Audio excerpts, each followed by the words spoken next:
Still a business girl. Also, that I know about the movies. We also want to talk about the latest one we've seen because it's rare we both seen the same movie. You seen Mufasa? I seen Mufasa. Let's talk. We're gonna talk about it. So let me know your thoughts, King. Shit, I told King you. emphasis. Man, that movie has so many. A perfect prequel. It explains so Can I get a much. star rating? 5 stars. Oh, You don't want to take it down to 4.5? The fact that it was too much singing. okay. So it bring it down to half a star. But Okay. the message, the storyline, everything, how it led directly into Lion King, chef kiss. Okay. I'm gonna tell you why. It's so many life lessons. See, the 3 things I always watch for life lessons is The Godfather, Game of Thrones, 5 star. 5 star. The Lion King. 5 star. So now we got Mufasa, which give us a prequel to something that's so profound to me, but it's a kid's movie, right? I can give you so much profoundness in Lion King. We'll do that for another episode, but let's just talk about Mufasa. It literally showed the difference between Mufasa and Scar, right? A lot of us didn't understand where Scar resentment came from. We Right. just knew that he was a hater, right? And there's a lot of Scars that exist. Mhm. We didn't understand that his lack of intuition, his lack of that boy hunting good. ability and That boy skills, good. and all these different things like that was due to the fact that his dad, as his example, was lazy, slept all day, and he only hunted and protected the Pride Lands or whatever they was called, protected their little village Right. when it was an imminent threat, which he really even didn't. The women went out and hunted. As a penalty to Mufasa being an outsider, who did they make him hang with? The woman. And hanging with the women, what did he learn? How to hunt. How to hunt. Mhm. So that gave him the edge on Scar right then and there. Mhm. Scar would have loved to be around Mufasa. Mhm. And he would even love to have Mufasa around him, but in Mufasa's path, he ended up being in a thing that gave him an innate characteristic and ability that ended up being the ultimate determination as to why he was fit to be king. She didn't just teach him how to hunt. She told him how to use his instincts. Right. Listen to that. Listen to the wind. Smell that. You can smell this from 60 yards away. Like, she was teaching him how to hunt. And for him to be a male lion who was going to grow up to be stronger than all of them, it was literally like Scar never stood a chance. But you throw in another thing that a lot of Scars out here is Scar didn't have the swagger that Mufasa had when it came to Sarabi. Right. So Mufasa tried everything in his power. Trying to be thorough. Trying to be thorough and give him the oop, tell him how to go at it, tell him what to say, tell him what not to do, try to coach him. But ultimately, Gave him credit for that, Gave you know? credit, even lied for him. Yeah. That's friendship. That's brotherhood right there. Brotherhood is, I'm the one that really saved your life, but I know my brother really love you. Right. So I'm going to say it was him so he could look thorough and you could give him something, some of the cat. You follow what I'm saying? And she didn't pick up the stint on him because she just knew, and it was inevitable. And he even tried to fight his own desires. But before he could be thorough, Scar turned his back and said, and did we see so many empires get left like that because of a man being jealous that a woman chose somebody else? So showing the development of how because he did genuinely love Mufasa in the beginning. They were genuine brothers. And it was those 2 things of being not accepted by his dad, having this thing that he had to live up to, feeling like Mufasa saved his mom's life. And he ran.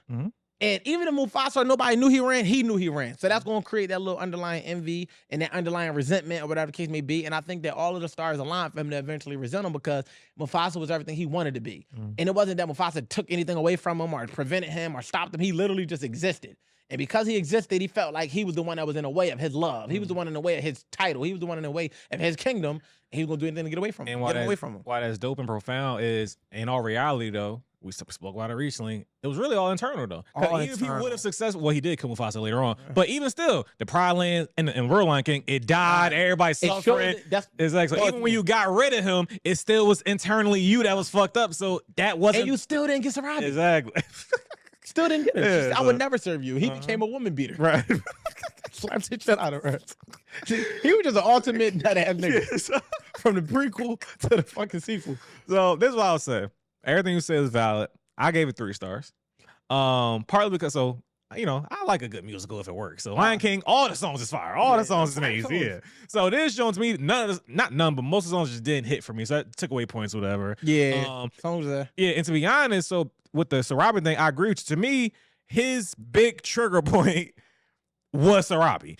And I didn't think I thought they could have built that up or depicted that more to be a plot, or not plot, but a turning point for him. Cause I felt like you said, I thought the prequel itself was a dope concept. Cause like, whoever thought of a Mufasa prequel. So let's talk about how not only Mufasa got to a point, but how Scar got to this point. And in fact, they showed that on several instances, they both had genuine love for each other. Scar saved his life 100% times. Like, 100%. You know, so it's the fact that Scar, they still his dad wanted to kill him. So like, Scar let him win the race. Real love for him.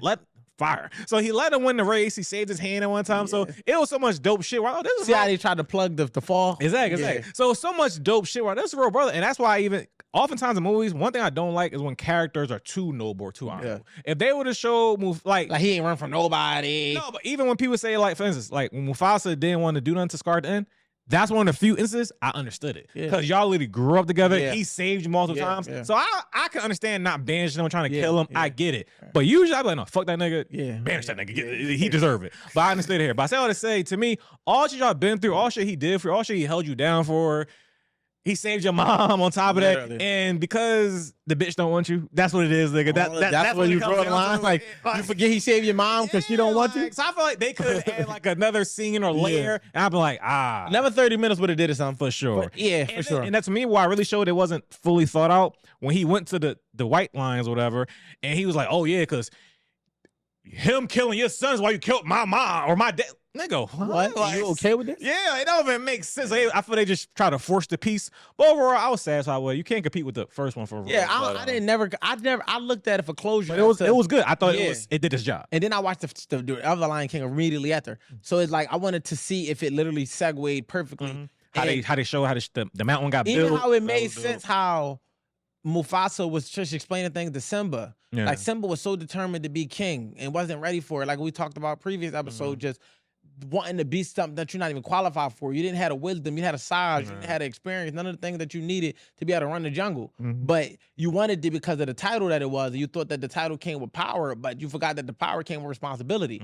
And that's just something that people need to understand in itself. But to kind of land the plane on the whole Mufasa, the whole movie, the singing took it down a little bit for me, but I always focus on the messaging. And I'm like, it's so many people that scars out here that literally would turn on their brother over a woman. And it's sad because it's like I'm just like an advocate for like fuck with you. Like you will get so many more girls if you looking at date, or you will have a much better relationship or marriage if you literally just dealt with a woman that liked you.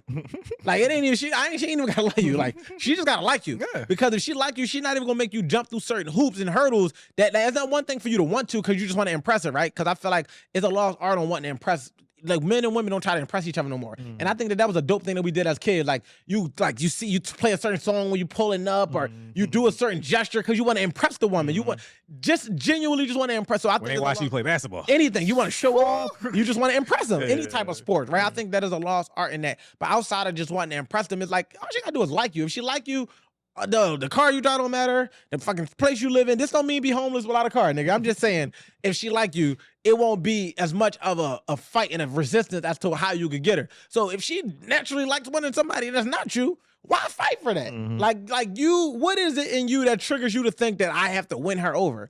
They want to be pursued, but they don't want to be chased. You know, anything you chase runs away.